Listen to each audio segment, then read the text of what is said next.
live and online. It's Sleepless with Steve and the Movie Book Club with your host, Steve Pulaski.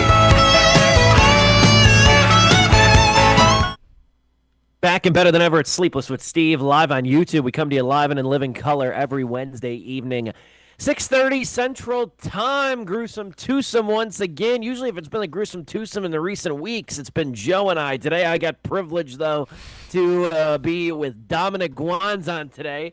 The other half, the other third, three legs of the tripod of Sleepless with Steve here today to talk about the brand new Kathryn Bigelow movie, A House of Dynamite, which is now streaming on Netflix, had a very brief run in theaters as well. Joe, the irony, suggested this movie, and Joe couldn't make it for the show today.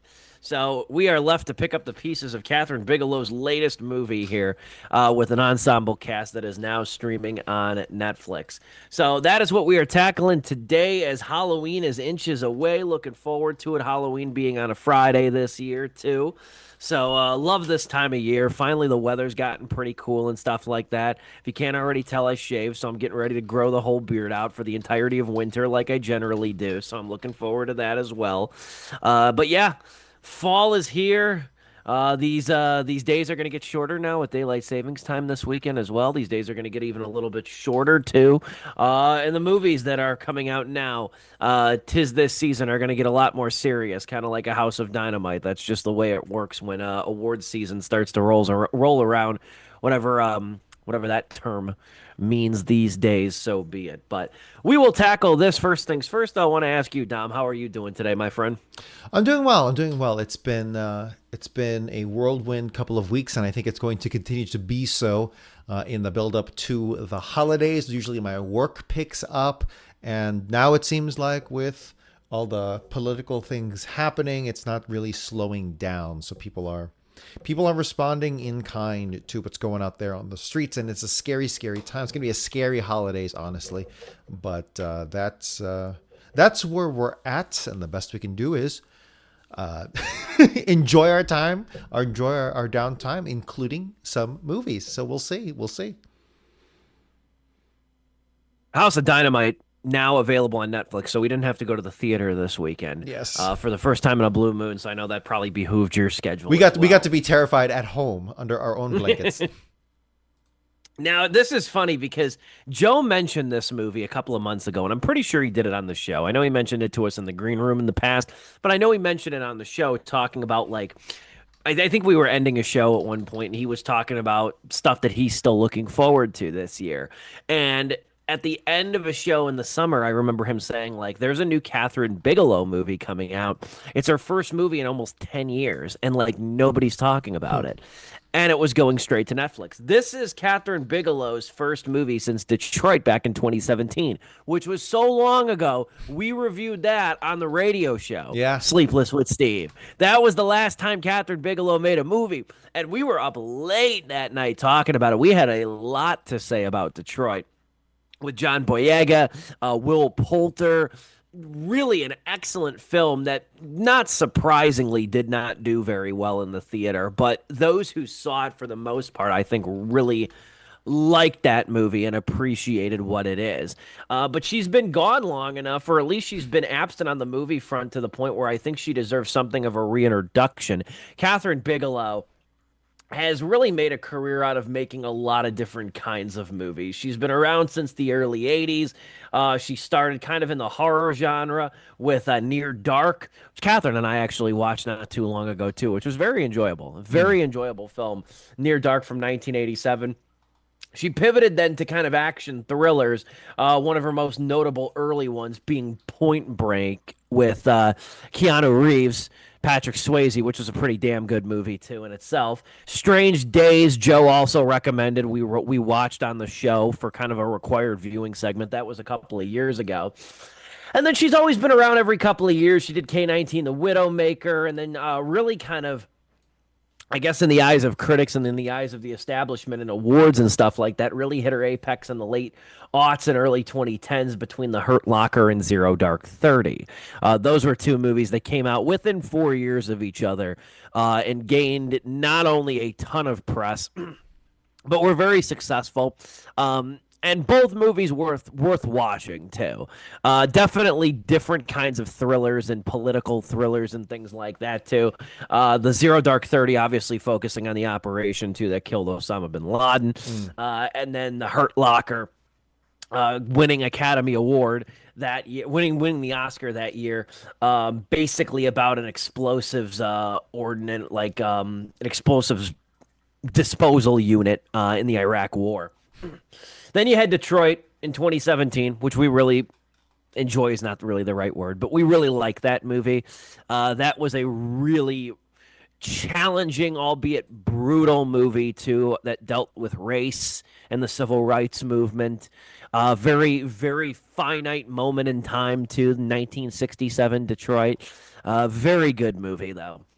But there hasn't been a Bigelow movie in quite some time, and we get this movie, which is basically kind of another political thriller from her, but more of like an apocalyptic kind of a thriller too. Given the way that this deals with sort of the U.S. government's response to a nuclear missile launched by who they believe or who they kind of think we're led to believe is North Korea, but it's not really confirmed either. Mm-hmm. And it follows a handful of different individuals. Excuse me. It follows a handful of different individuals that are involved in this. Idris Elba is the president of the United States. Rebecca Ferguson is a senior officer in the Situation Room. You have a national security advisor played by Gabriel Basso. You have Secretary of Defense played by Jared Harris. Anthony Ramos is also there as a commander. He's got kind of a smallish role in this too. And Tracy Letts, the great playwright, is a commander of STRATCOM, the United States Strategic Command. So this is kind of like an anthology in some ways. It's split into 4 different sections, and it follows basically all the different responses and reactions to like the U.S. government preparing for this nuclear missile that's headed towards significant cities in the United States. And based on that premise alone, and then I'm going to turn it over to you, Dom. I'm just going to say this. Based on this premise alone, I think this should have been a hell of a lot more entertaining. I was kind of surprised by this movie, by how much I was very cold and unmoved by the whole thing, quite frankly. I was surprised at the level in which this movie alienated me, never pulled me in. The only thing the poster I think is missing too is CBS 8 Eastern 7 Central. I think that's the only thing that the poster of this thing is missing. This feels like a procedural in a lot of ways, and not the kind that is made by Kathryn Bigelow, who is normally I think aims higher than this sort of material too. She didn't write it though. I want to be clear. It's Noah Oppenheim who did write the screenplay for this. Of all the people, the guy named Oppenheim. I know, to the irony wasn't lost on me. But it's not even just unlike Noah's last name, it's not even 2/3 as good as Oppenheimer. You know what I mean? So, but what say you? I want to know kind of where you land on this movie too, because I feel like my arms warmed up and I don't have a game to pitch. I was really hoping that this thing gave me more to chew on, but it doesn't really. I'm interested to see where you go with it. Well, let me begin by saying that I am a big consumer of nuclear wargaming apocalypse kind of movies. And I'm not talking about post-apocalyptic, like your Fallouts, although I do like those. I like playing those games, etc. But really, I'm talking about your war games starring Matthew Broderick from the 1980s. Even the original Duck and Cover PSA for kids in the 50s, right?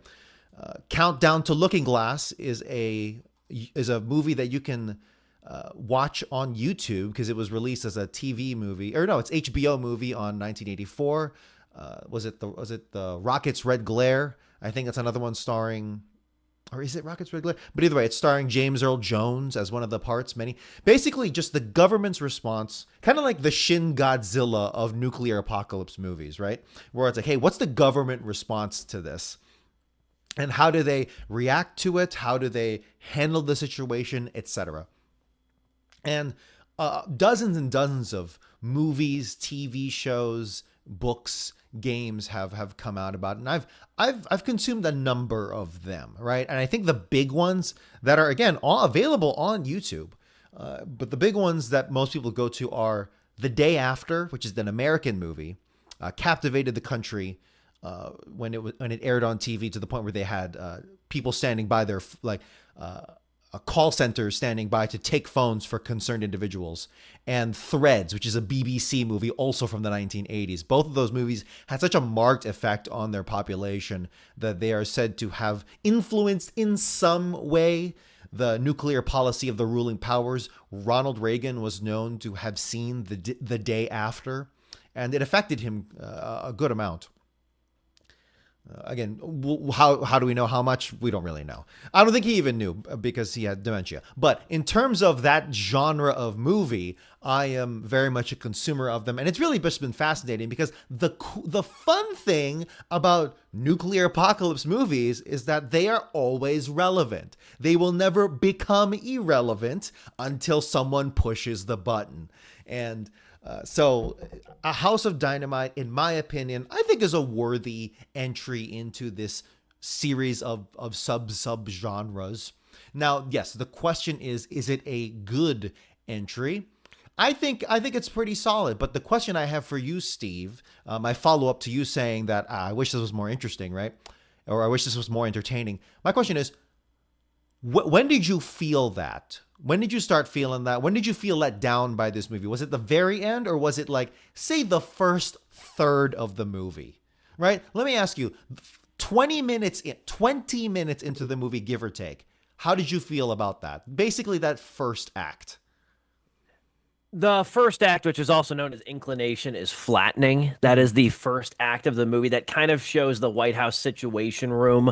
It shows that, and it kind of shows like the early DEFCON alerts and everything going off about the potential of this nuclear missile being launched.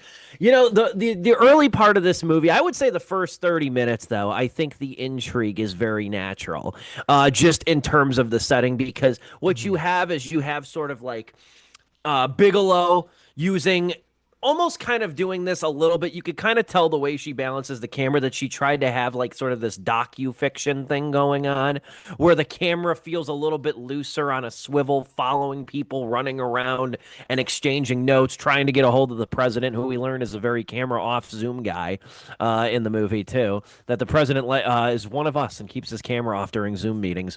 But I would say, if I'm looking for a specific moment or so when this movie really started to lose me, I think it was kind of when the commander comes in, who's in Nebraska. When the commander comes in and then he joins sort of the conference of the whole thing, and then there's sort of the back and forth between like, is China, Russia, Iran, like who's responsible for this? I started being like, yeah, this movie just doesn't have like an anchor for me, to really latch onto. And then by the time the president, Idris Elba, gets involved with it, then you really start to feel sort of the weight. I started to feel the weightlessness of the movie in particular. Yeah, something about that last act. It's really kind of a 3-act. It's interesting. It's a 3-act movie, but it repeats the same plot 3 times. In the sense that it is this build up to the it doesn't same give you countdown. really like yeah, it doesn't give you, not to interrupt you, it doesn't give you like Weapons is going to be a point of comparison for in terms of structure recently that kind of plays with its structure in like a Magnolia-esque way. But the difference is Weapons gives you like Weapons is so character focused that even though it's giving you the perspective of different people and sort of like stopping right when something's getting climactic and cutting to another person's perspective, it builds itself back up while giving you a glimpse at another person's life. Where here, you're kind of on the same timeline anyway, but I don't feel like I feel like if you're going to adopt this like Rashomon kind of structure, what needs to happen then is you really need to have your anchors be strong, like your characters be strong. And it feels like a lot of not only running around, but it also feels like very dramatized in a way. Like, I feel like everybody's not like acting, they're reacting to situations. A lot of these professionals and these people of higher order, they're doing more reacting to the situation, and that kind of took me out of it as well.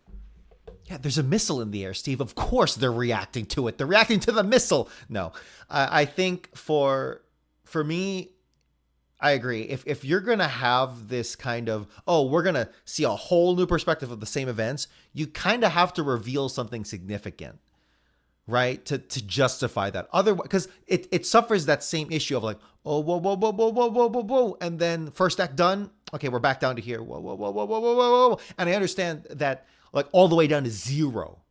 All the way down to zero. Yeah, it doesn't just plateau; it just goes back. Yes, and I understand. Like again, I understand movies need to go up and down a little bit in its, but it needs to rise. Generally, here it feels like it reached its peak in the first act and then started all over again, both again tension wise and literally in its plot.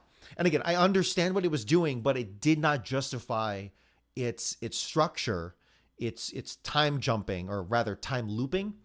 Without new information. That's the thing. It's like this is kind of it's not a time loop movie, but time loop movies share a similar structure in that you see the same events happening. But the thing there is that one character usually, or maybe a couple, will do something different and exciting and intriguing. Here in this movie, we do get a couple of like revelations. Like for instance, what happens to Jared Harris, I believe. The great Jared Harris, who I love in Chernobyl, the HBO miniseries, which is another nuclear, meltdown kind of movie. But what we see, what happens to his character when something like, oh, well, he dropped off on the call in the second act. Now we're going to see what happens to him in the third act from the same perspective.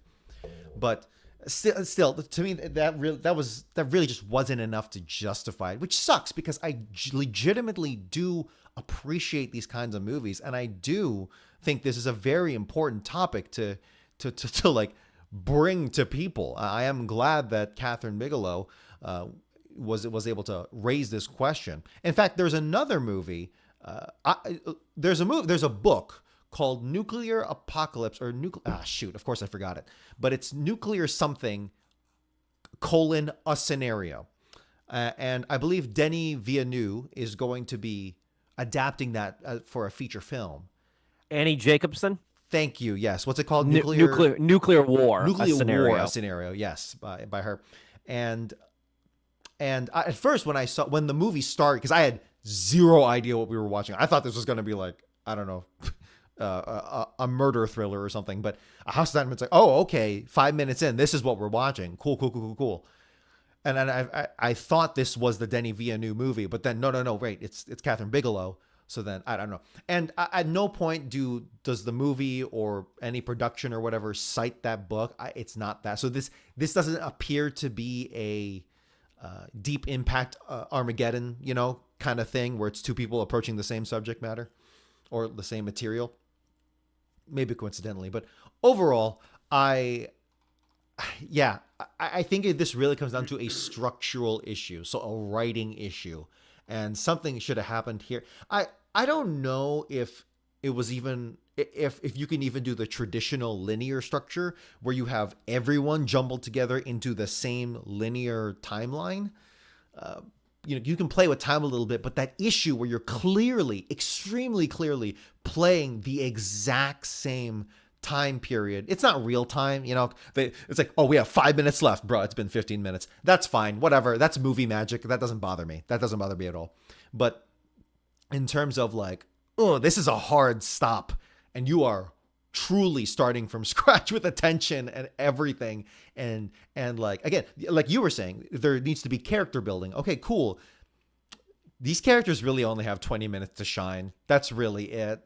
Or it's true. 30 minutes to shine. And like they do show up in the later acts again, or before you get to see new ones, but it's you don't expand on them. You just get, it's a cameo of themselves in their own movie, and it's not. And that was annoying too, because in the first act, it kind of alludes to it makes you think that they're like, it teases deeper insights for these individuals. But on Yes, top yes. of on top, which is a whole other thing, on top of like giving us a non-ending too, doesn't really go anywhere with that either. It doesn't bring the characters back or reveal anything deeper about them too. Like I thought that was a misstep too, because it suggests that there is going to be more to these individuals, but then we get to the third act and it's almost like they ran out of time. It's almost like they ran out of time or they did not care to go back because they got so far away from where they were. I'm okay with the ending where it stopped because that sense of ambiguousness is fine with me because that's kind of where we are right now, right? No one's pushed the button. What happens if someone pushed the button? And that's the same, question that this movie raises. It's more of I think the message of this movie is effectively, hey, these are the systems that are in place, and here is a relatively informed prediction of how it could go down, right? And you're seeing a humanized, for the people at the controls, at the levers of power. This is what you would imagine how they could react realistically. And these are professionals, these are informed people, these are well-disciplined people, and even they're having a hard time grappling with this system that we've fallen into since 1945.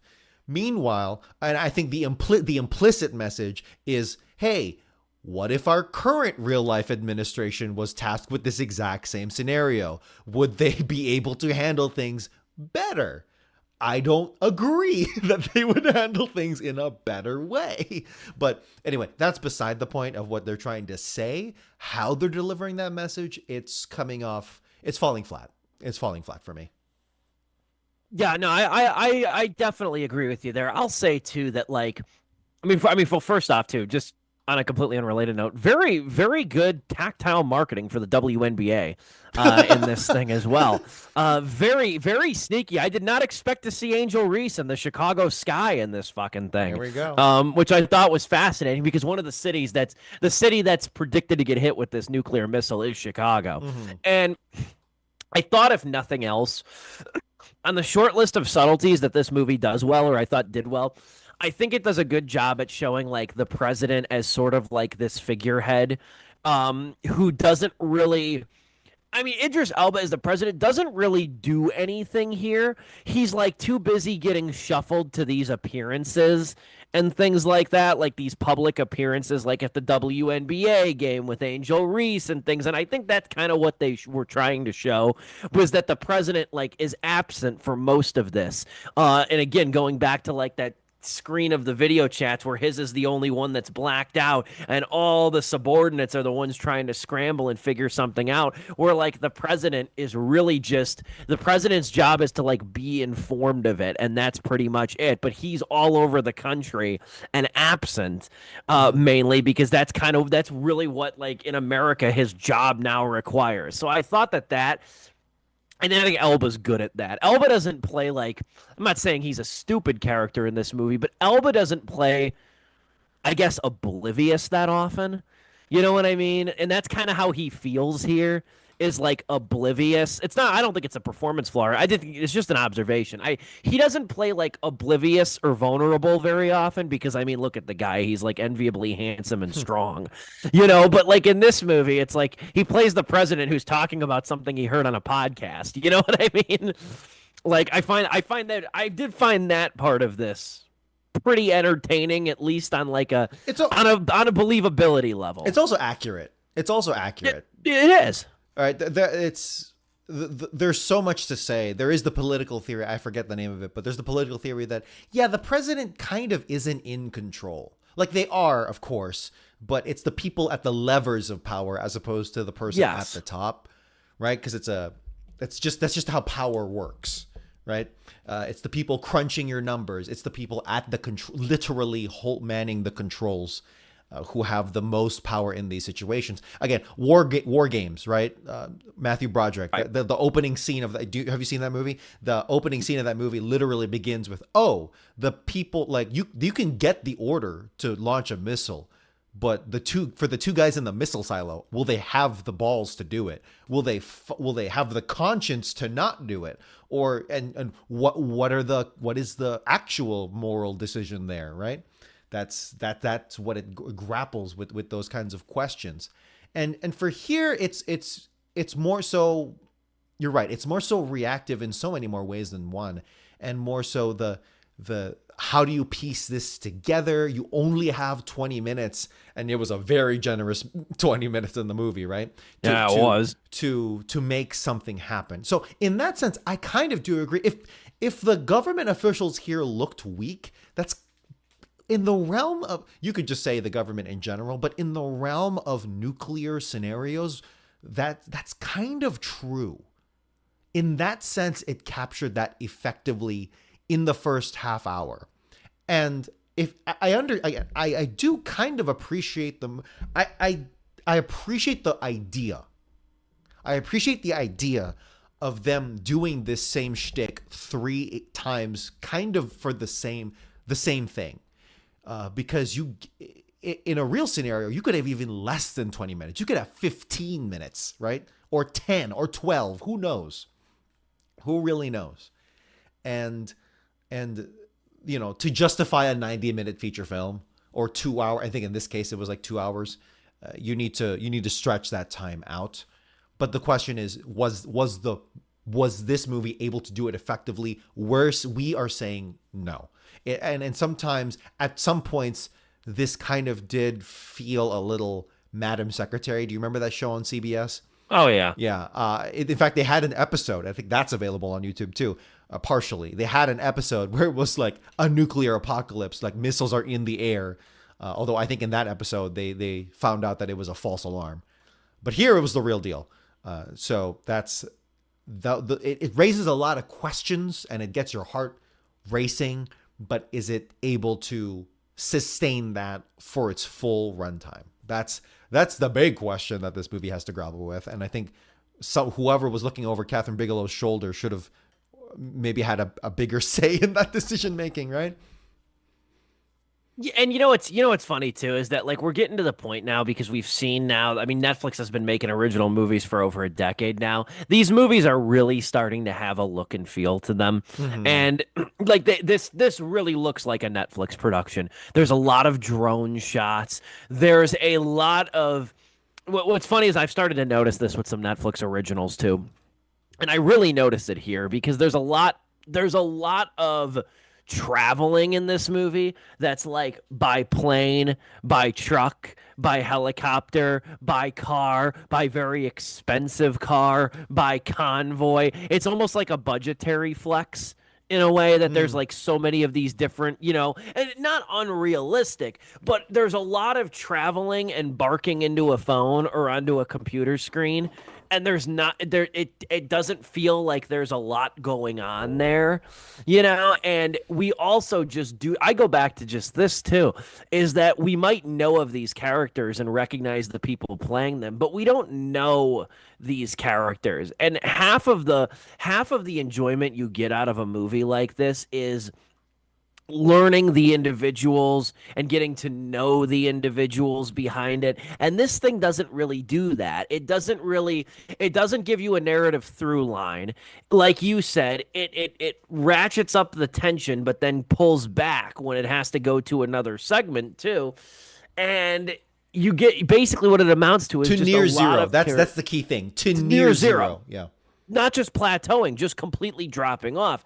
And then what you're left with is a bunch of characters that are kind of just spouting acronym soup on the phone to each other and via different telecom communications and stuff. And I was texting these guys, Steve and Joe, in the chat while I was like 10 minutes into the movie. I'm like, this is going to be the most me movie ever. Because the truth is, I know a lot of these things already just because I have a Wikipedia addiction. And I go down rabbit holes. So when they started saying, "Oh, COG," I'm like, "Well, I know what that is. No one else is going to know what the fuck that is because COG stands for Continuity of Government, which is a real alert parallel to DEF CON, where you know how DEF CON goes 5, 4, 3, 2, 1, with 1 being nuclear war. COG has the same thing, Continuity of Government, 5, 4, 3, 2, 1. Where 5 is everyone is free to do whatever they want because it's whatever, and when you get to 1 level, it goes, oh, we need to get because there's still a practical, like, we need to get people to the shelters, which you did see in the movie. So that was cool, right? And I'm glad the movie didn't take the time to like I don't know, what do you call it? Adam McKay take, 5 minutes to do a flashy montage, to show us what that meant. That's fine. But I say that simply because I am that guy. I am that dude who's like a nerd about this shit and who eats up, you know, government agencies and how they function and reads documents and manuals and all that shit. It's like, oh, op plan 8044. I think I actually did know that one, right? I'm that fucking autist. But even then, I still need to like watch a good movie here. And there is a level of entertainment. Like, okay, if you want to make a documentary, make a documentary. That's cool. That's fine. Maybe this movie could have been served better. I don't know. But maybe this movie could have been served better with narration, or maybe you could have gone like more documentary style as opposed to going for this almost procedural. I don't want to say soap opera. That's not fair. But yeah, procedural is the best word for it. Kind of look. A very, very, very nice looking procedural, but gives off that vibe nonetheless.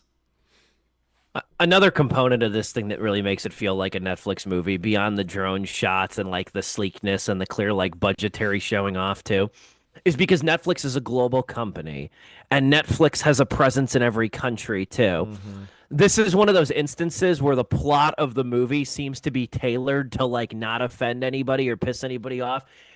If we're gonna go for realism here, what's the likelihood that the American government could figure out that a nuclear missile is headed to us, but not know who the fuck shot it? They mentioned that, yeah, they mentioned that. It was like, oh, we could have been it could have been a cyber attack.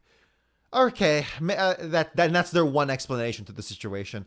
In my opinion, that still doesn't hold weight. Like, no, there's no way that single.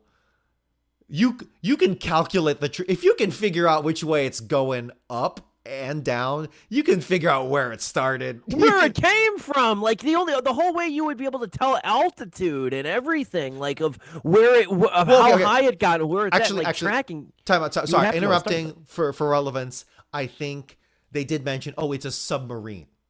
It's a submarine. So it's like, oh, okay, could it have been a Chinese, Russian, or that newfangled North Korean submarine that they apparently have in this movie world? They do say that. So I'm two minds about it, honestly, where it's like, okay, the clear focus here isn't about geopolitics necessarily, right? The main focus. It's more so, how do you react? Put yourselves in their shoes. What are the minutes leading up to it?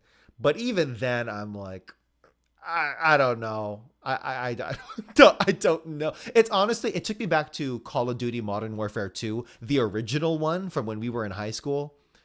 And if you remember that, it's like, oh yeah, Russia invaded the United States. They did a sneak attack. How the fuck did they do that? You're telling me they did a sneak attack with like a massive armada of ships and troops and material across the Atlantic?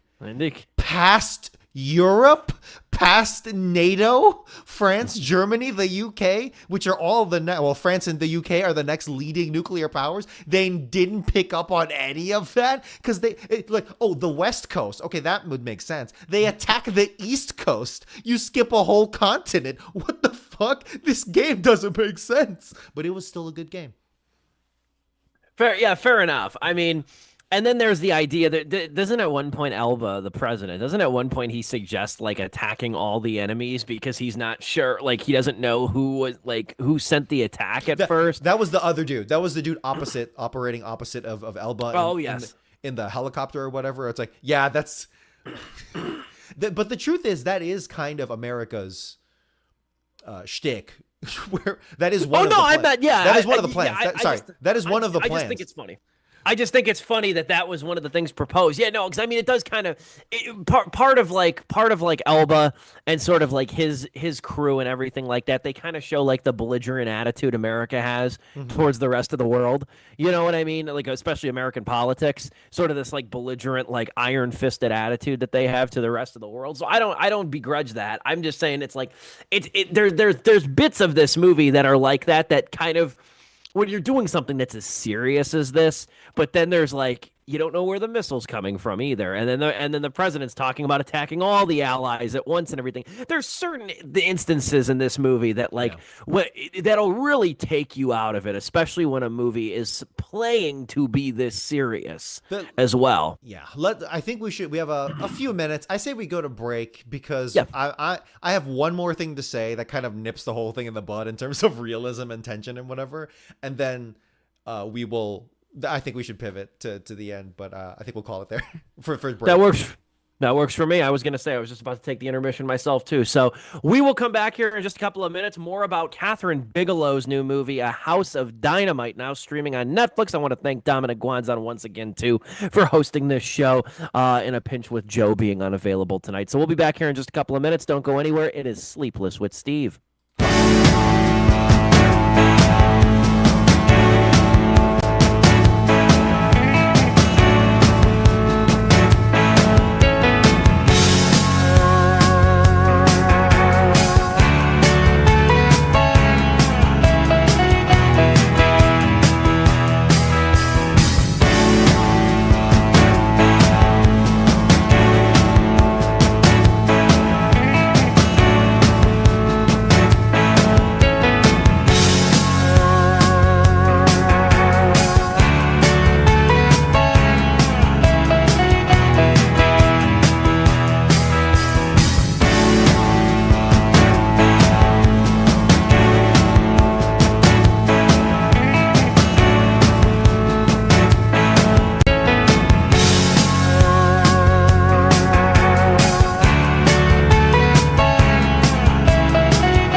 We are back, Sleepless with Steve, live on YouTube. We come to you every Wednesday evening, live and in living color, 6:30 Central Time. Dom, you had another big point about House of Dynamite that you wanted to make. That's the movie we're talking about, the new Kathryn Bigelow movie, the first Kathryn Bigelow movie in 8 years, as shocking as it is. Kind of ran through her filmography in the beginning of the movie, just to show kind of the diversity that she has made. But definitely, at least in the last 20 years, definitely become synonymous with some political thrillers like this movie as well. You wanted to make a point though before, after the intermission, Dom. So I want to give you the floor there. Yeah, there are some things, some critiques, some details, some nitpicks where it's like, what is the between a nitpick and something you just can't get over? So the thing with, we can't figure out where the missile came from, I'm like half and half on that. Like I can see you hand wave it away, and I accepted it. Maybe Steve, you didn't so much, but for me, I could. The thing I absolutely could not, and I don't think anyone really did, is like, hey, you can just wait another minute until the missile hits Chicago to decide what to do. You don't have to wait until before the missile hits. Because that's the thing. The setup for this movie, the entire setup of the launching of the plot, is the launching of a single missile. One missile towards the city of Chicago. If it was an all-out attack where Russia or China, right? Those are the two big ones that would potentially do it, right? If those were the countries to launch their missiles at America, they would do it in an all-out attack. which is launching literally everything they have as a first strike capability. So that's the thing. First strike is that you do it in such a way where, okay, we can hit them fast enough where we can lessen our hit back, because we know they're going to hit back. Mutually assured destruction. We both know we're going to destroy each other. Who can lose the least? That's nuclear game theory. That's what it is. Who can lose the least and survive and win? And the first strike doctrine is, okay, if we launch everything at once, catch them off guard, we have a higher percentage of destroying more of their missiles while they're in the ground. And then maybe lessen their second strike capability. The fact that I'm reciting all this without Wikipedia pulled up, I'm very proud of myself. But in terms of the single, like the single missile going up, look, don't get me wrong. Chicago getting wiped out would suck. I would very much not like that. I'm not a fan of that. You can wait like half an hour after the missile hits before you launch all-out nuclear warfare. And that's the thing I just can't get over, because that it is true that one of the plans is to just like the preset plans. I did enjoy that. I did appreciate that fact where it's like, yeah, no, if this were to happen, no matter who the president is, even if it was Obama, right? One of the more calm, level-headed presidents we've had in our lifetime, right? Even if it was Obama, who this movie is basically doing a parallel for, right? Like, it would still come down to a dude opening up a binder and going, okay, this option, you kill 2 billion people. This option, you kill 4 billion people. And Mr. Obama, you just have to like figure that out in the next hour, right? That is true. That is true for every president since basically Truman. Mm-hmm.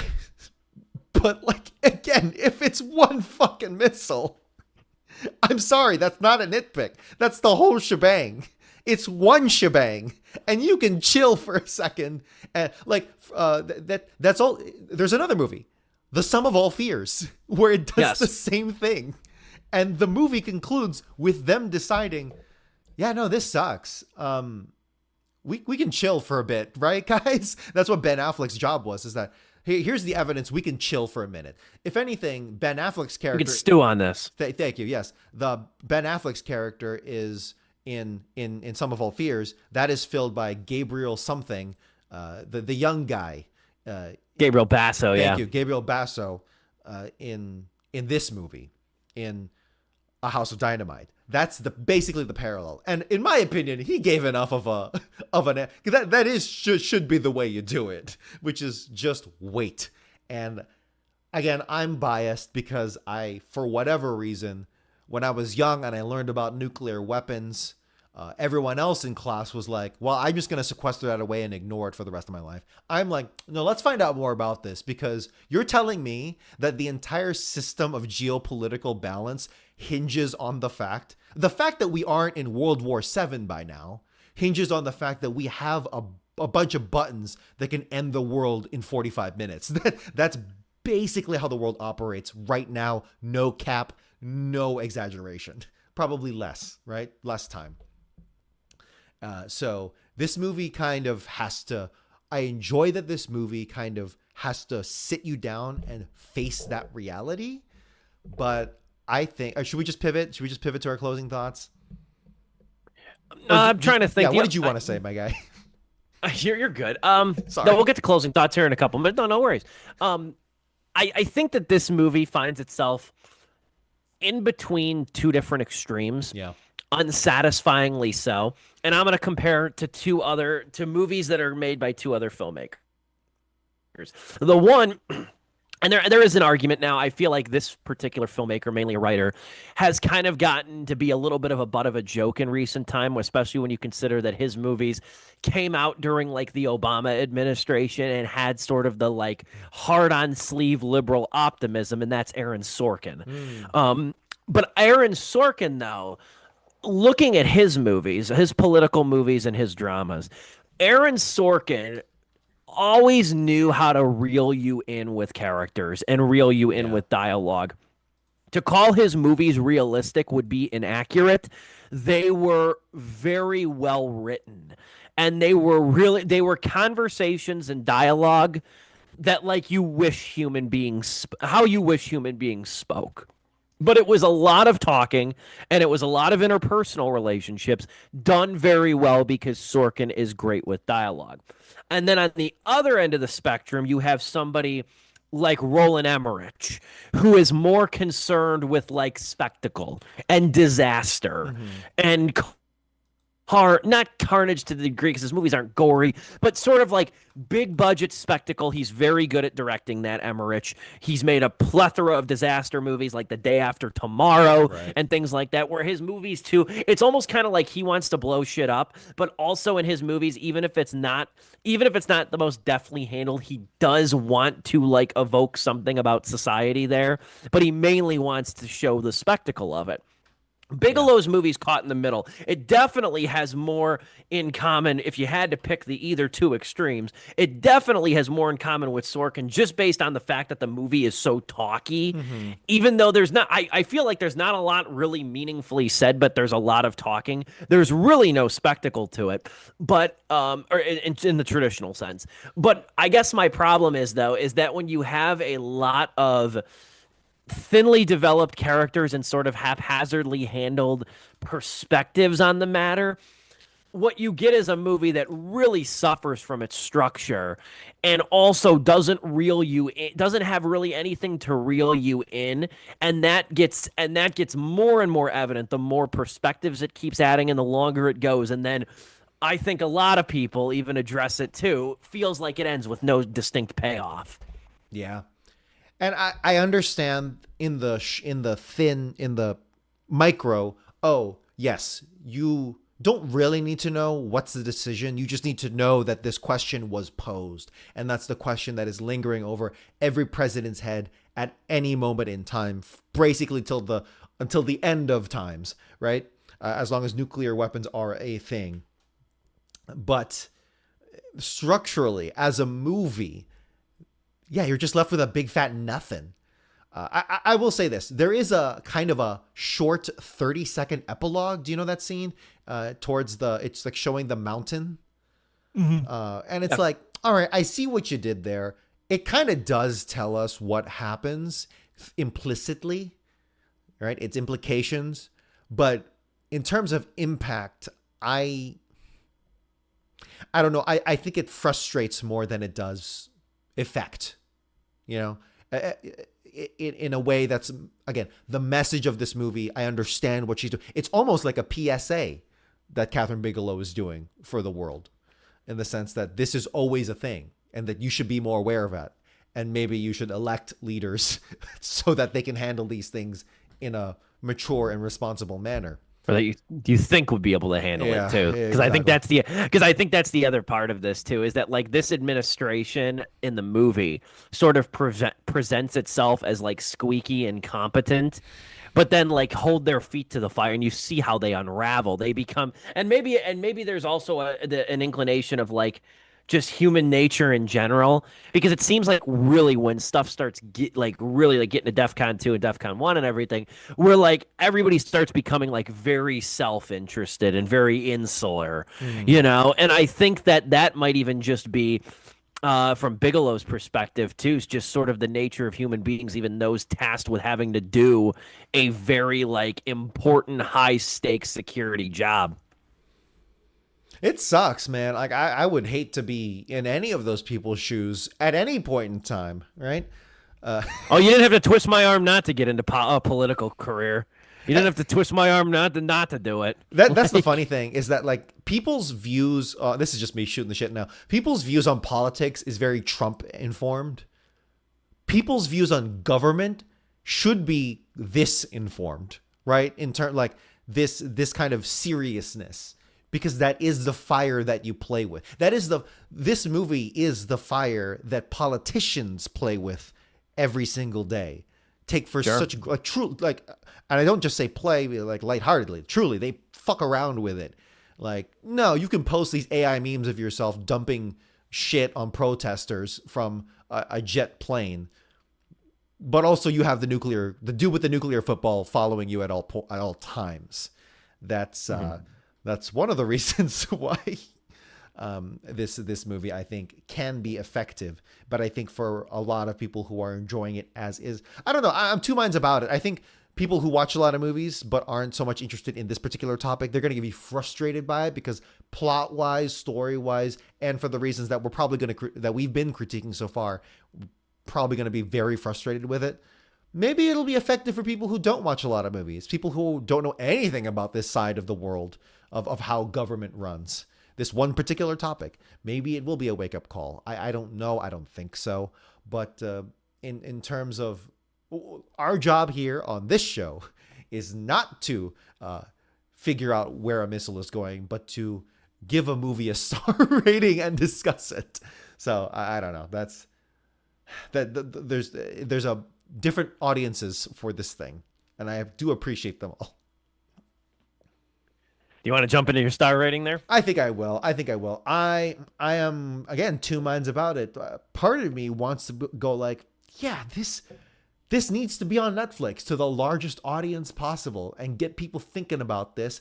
And you know how people are with Netflix. They'll watch the first half hour and then go on to something else. And if that's the case, this is a 4 out of 4 star movie. But if you watch the whole thing through, I think it ultimately comes down to 2.5 stars for me.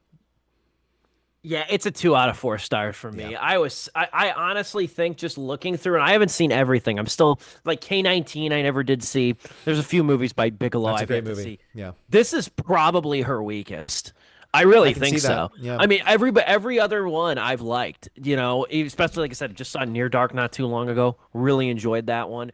Strange Days we talked about on the show. That's a Love that movie. real good punk rock dystopian hellhole movie.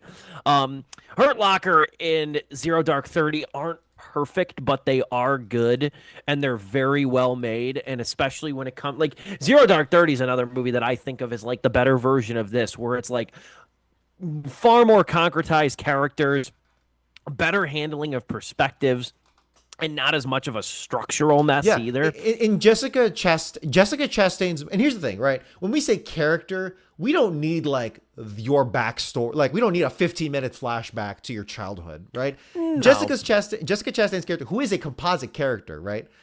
In that movie, it's like we don't get too much on her backstory, but we do see her drive, her motivation as a character, and the movie focuses on her enough. I'm not saying, the movie maybe should have focused fully on Idris Elba. I'm not saying that necessarily, but Zero Dark 30 did a good job focusing on enough characters to deliver that narrative properly. Yeah, most definitely. Yeah. I like I said, I give it 2 out of 4 for me. This is and what's funny too is like I know like it was interesting like when Joe brought this up on the show was he was like there's a new Kathryn Bigelow movie coming to Netflix, nobody's talking about it, and it might be a contender for award season. We now have the answers to most of those questions as to why that was the case. I mean, and honestly though, I mean, full disclosure, I say it in jest too. Shit comes out so quickly now. There's really no launch window or like, a long window of for especially for streaming movies where they get promoted before they're out. Stuff just kind of drops these days. And you it's here today, gone tomorrow in that respect too. So it's not really surprising there. A lot of these Netflix movies are here and gone by you know what I mean? Even something as seemingly as big as Happy Gilmore 2, that came out what, a fucking month ago and nobody talks about it now? You know what I mean? Like even something as seemingly big as that too. So there's like I feel like when we do like sort of retrospectives in like 20, 30 years on certain directors like Martin Scorsese and Kathryn Bigelow and other directors and stuff whose latter movies got pushed on streaming and everything, we're going to be like, "Oh yeah, they did this random Netflix movie too." You know what I mean? I feel like when you see these retrospectives of a lot of these filmmakers in decades to come, you're going to be reminded of a lot of movies like this, a lot of mediocre pot boilers and things like that too, where a lot of handsome people got paid. A lot of handsome people got paid on this thing. I just expected a hell of a lot more from Bigelow with this movie too. I was surprised at how alienated I was by the whole thing. Yeah. And then I had to look at Tracy Letts in this movie, who I really like, who's a great writer, a great playwright. And I'm like, man, why the hell couldn't you have written this thing? You know, like he wrote Bug and Superior Donuts and some August Osage County and some great plays. I'm like, why the hell couldn't you have written this thing? Hey, you know what? We don't talk about music enough and score enough on this show. Volker Bertelmann, who won the Oscar for All Quiet on the Western Front in 2022. That's a name. Yeah. He does the score to this, and the score did a lot of carrying. Score did very, very effective in this movie. So shout out to him, and congrats on that Oscar from All Quiet. I unfortunately I don't know if you're gonna win this year, buddy. Just because you're being weighed down by a kind of a mid movie. Yeah, his All Quiet on the Western Front, the 2022 movie, was very good. It was a very good movie. Reminded me a lot of Fury. What a name too on him, Volker Bertelmann. That's a name. That's a name right there. Oh, yeah. That's a German fella. At any rate, though, like I said, middling review for a House of Dynamite, unfortunately. Next week, however, hopefully the three of us are all back together. We got Springsteen, Deliver Me from Nowhere. That's the next movie. So we are tackling the Bruce Springsteen biopic that came out this past weekend. Is not doing quite that great at the box office either. So this movie's probably not going to stick around as long as, I would have thought. But we're going to touch on that. Jeremy Allen White plays the boss in that movie. So that's going to be next week, tackling Springsteen, Deliver Me from Nowhere. I want to thank you again, Dom, for hosting the show and doing a great job per usual as well. For Joe Viso, unseen but still loved, Dominic Guanzon, and yours truly, this has been Sleepless with Steve.